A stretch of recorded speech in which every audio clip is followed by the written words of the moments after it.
I'm going to talk a little bit about today how this idea or attitude of viewing African Americans as inherently bad. Blacks are bad people. These blacks, they're evil. They're criminals, right? And you hear a lot of this even in our own community where African Americans who grow in close proximity or grow up in neighborhoods with close proximity to other African Americans tend to view, especially if the African American community that they grow up in has maybe a high, violence rate, crime rate, poverty, things of that nature, and you see these things on a daily basis, right? They tend to have a view that, these blacks are irredeemable, right? And I'm not here to say that your perspective or your opinion is not valid, but everything we do, good or bad, has consequences, right? So let's kind of look into this. You may have grown up in a neighborhood where survival felt more real than optimism, where the sound of sirens shaped your expectations, and where the worst behaviors became the most visible. You might have been mistreated, ignored, or harmed by people who look like you, or by people who do not. And over time, you may have learned to see Blackness not as a diverse community, but as a single predictable outcome: broken, dangerous, hopeless. And this is a really good point. When we adopt a perspective of Black people are inherently wrong, they're inherently criminal, they're inherently bad, we've chosen to diminish the diversity in the Black community in America. Many different ranges and shades of attitude, interpretation, intelligence, experience, motive. All of that stuff gets thrown to the wayside if Black people are irredeemable. The world might have reinforced this, media might have amplified it, and pain might have cemented it. But what you don't realize is that this lens is not only incomplete, it is a spiritual, psychological, and historical distortion that harms you more than anyone else. When you view African Americans as inherently bad, you erase the innocence of children born into environments they didn't choose. This is a good point. If I'm looking at you as inherently bad, I'm basically saying even the children that are born into this environment are inherently bad people. Okay? You completely, it takes in this world critical thinking skills to really navigate and fully show up as the human being that really makes a difference. You have to really think about what you're thinking about. And you can't just completely diminish. Well, you can do what you want to do, but diminishing children and their position in this world, as children don't have a choice. You're born into the family you're born into, right? But you completely put all the responsibility on them when you look at Black people as irredeemable, right? These people are bad. You just completely throw the baby out with the bathwater, essentially. So you erase the innocence of children born into environments they didn't choose. You eliminate developmental context, ignoring how conditions shape behavior before a child has language to describe what they lived through. You deny the reality that behaviors are learned, absorbed, normalized, and therefore reversible. Scripture says, "My people perish for lack of knowledge." Hosea 4:6, not lack of worth. A child's brain is not born criminal. It is shaped, molded, wounded, and through neuroplasticity, able to rewire when hope and accountability are restored. Neuroplasticity is a psychological concept through years and years of research in neuroscience that shows that, Neurons that fire or that fire together, wire together. Experiences that may seem to be just irredeemable, fixed, permanent. Actually, you can reshape and rewire some of these pathways into the brain to create, voila, learning, new behaviors, new attitudes, new approaches, habits that were once, expected to be, these black folks are gonna be criminals forever. These guys are gonna be prisoners forever. They're gonna be ghetto forever, right? Research has shown no, actually they can change, they can grow, they can mature, they can develop. Where do you think concepts like maturity come from? Learning, right?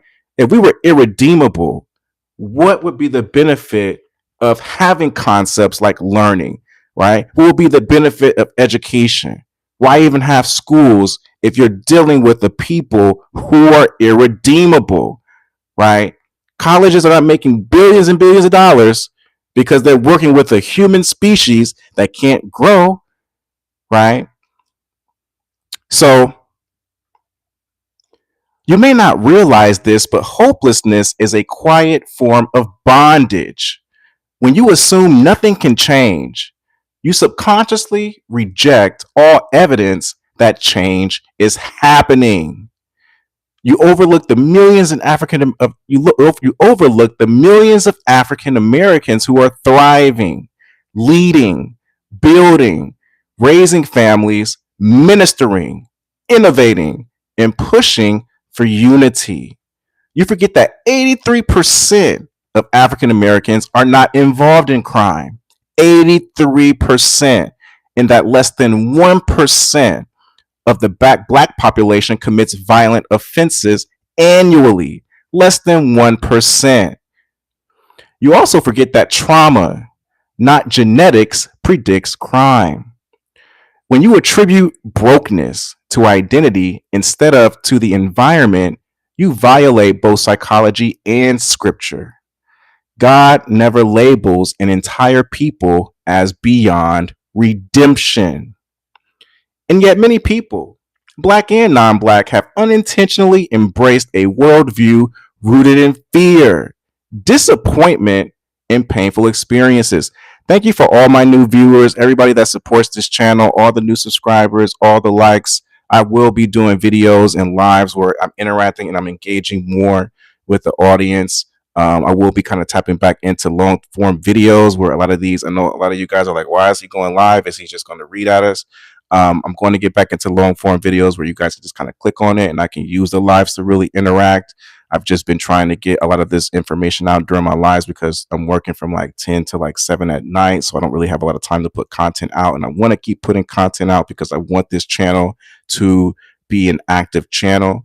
So sorry if I'm not like locked into your messages in the live chat. I appreciate you guys showing up, taking time out of your day to even tap into this video. I'm really, really thankful. I'm really, really, really appreciative. You could be anywhere in the world. You guys have really been tuning in. And I see it because I do check my metrics, maybe more so than I probably need to.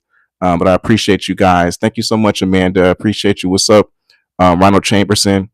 I really appreciate you guys. Kaiwa, man, good to see you, man. That's my guy. So it says, and yet many black people and non-black people have unintentionally embraced a worldview rooted in fear, disappointment, and painful experiences. This perspective becomes a self-fulfilling prophecy. If you believe your people have no value, your behavior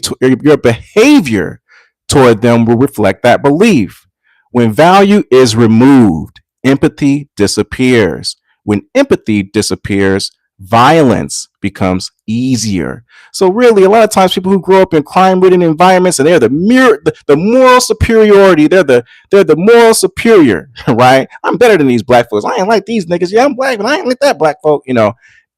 These other black people are bad, right? You're basically adopting the same mindset and attitude that contributes to the crime. Because how do you think the criminal and the violent black person is looking at other blacks? You guys are inherently bad or not really of any value, right? That's all it's saying. And black folks are inherently bad. That's all you're really saying is you don't really got that much value.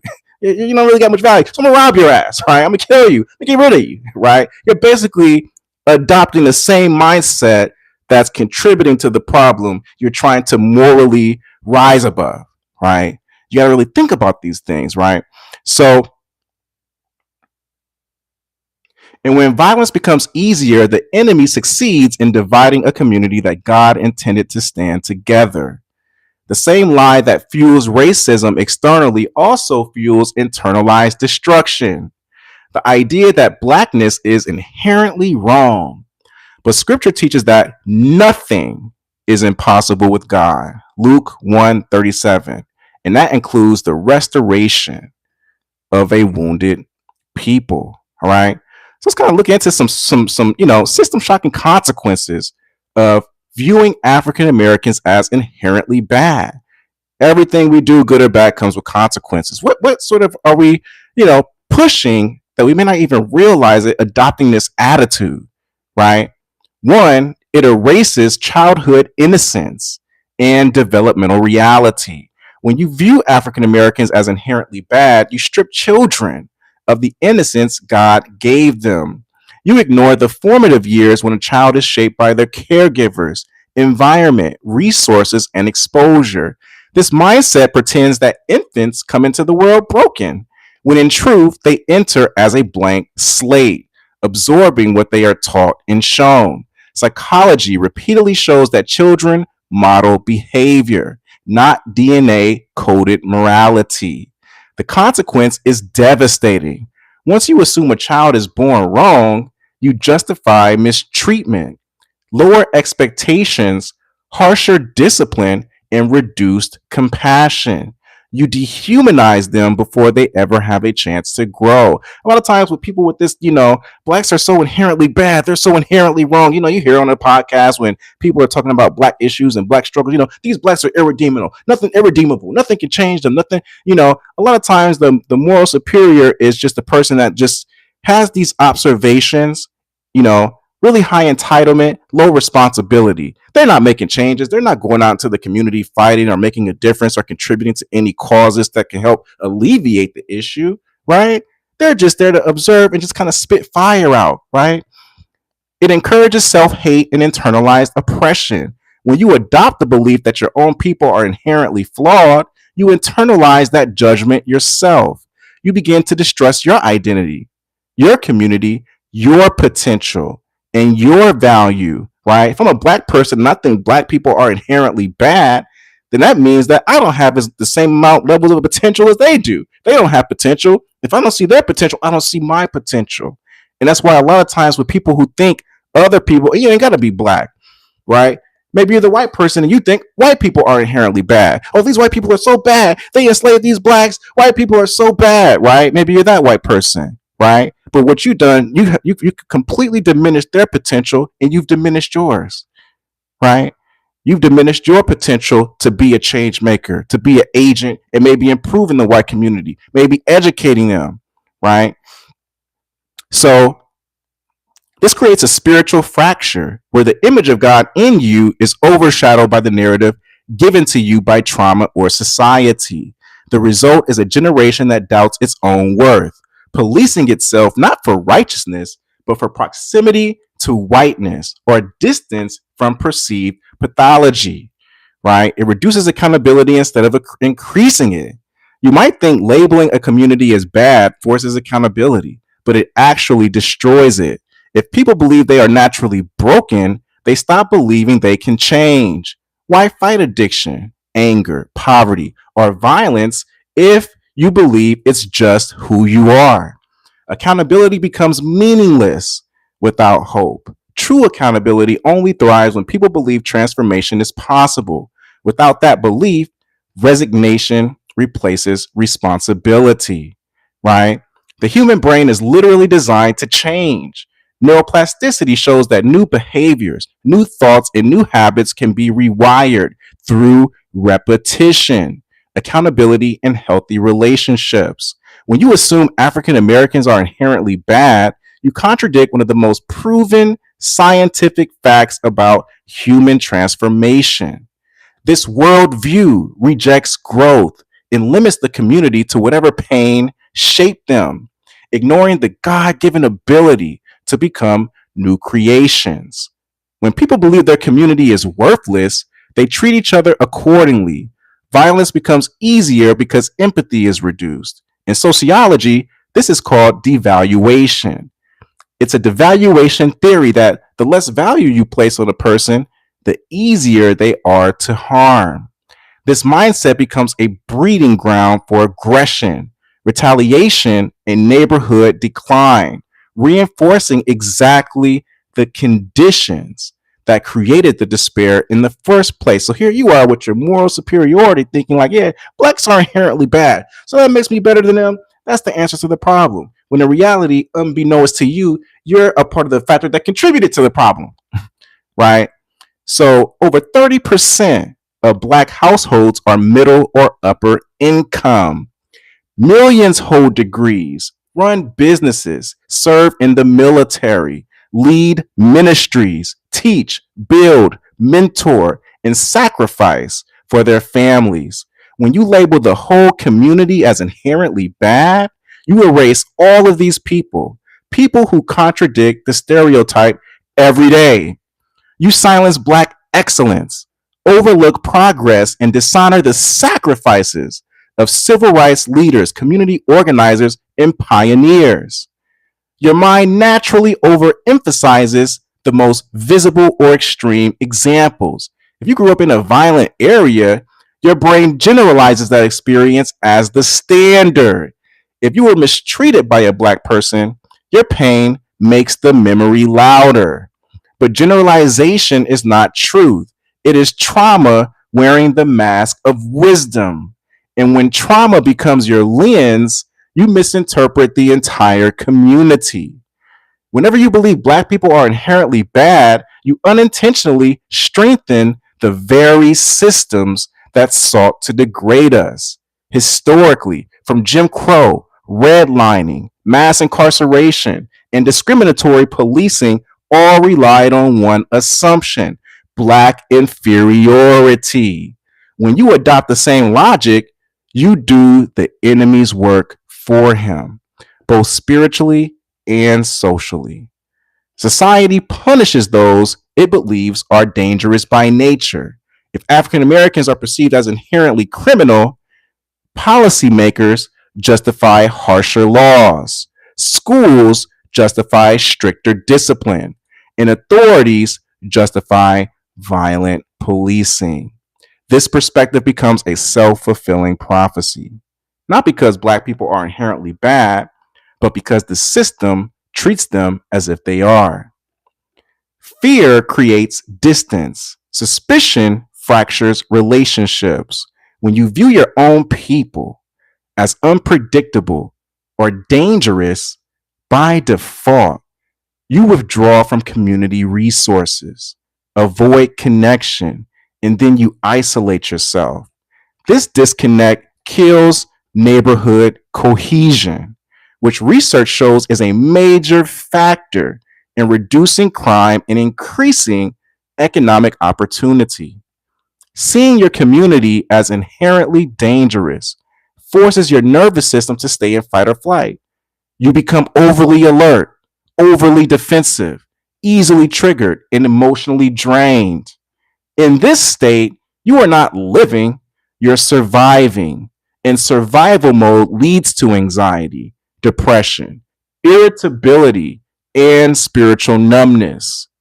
If you believe nothing can change, you never step into the roles God designed you for: mentor, builder, leader, father, mother, peacemaker, healer. People who internalize hopelessness rarely volunteer, organize, or even try to intervene positively. Hopelessness becomes spiritual paralysis, keeping you from being the answer to the prayers of the next generation. Scripture is built on the idea that transformation is always possible. The Apostle Paul was a murderer before becoming a vessel for God. Moses killed a man. David committed terrible sins. God restored all of them. To believe African Americans are beyond transformation is to believe God is powerless with certain people. That's not faith, it is fear pretending to be realism.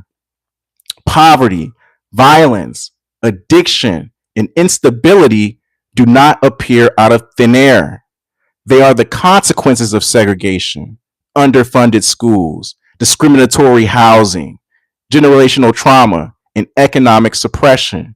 When you label Black people as inherently bad, you erase the systems that produce these conditions, and therefore you blind yourself to the solutions.